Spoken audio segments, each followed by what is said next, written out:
আসসালামু আলাইকুম। বাবলি হস্তশিল্পে সবাইকে স্বাগতম। আজকে আমি একটা ছোট্ট আপুর জন্য একটা ব্লাউজ বানালাম। ব্লাউজটা হচ্ছে বাটিক কাপড়ের, বাটিক শাড়ির ব্লাউজ পিস।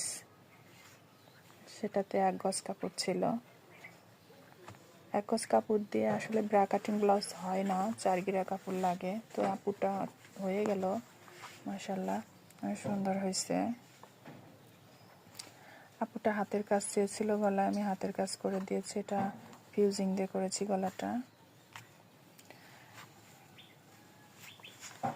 এই ব্রা কাটিং ব্লাউজগুলো পরে অনেক মানে কমফোর্টেবল ফিল করা যায়, অনেক আরাম। তোমরা চাইলে এরকম ব্লাউজ বানিয়ে নিতে পারো। আমার কাছে ফর্মা আছে, কারো লাগলে ইনবক্স করো, আমি ফর্মা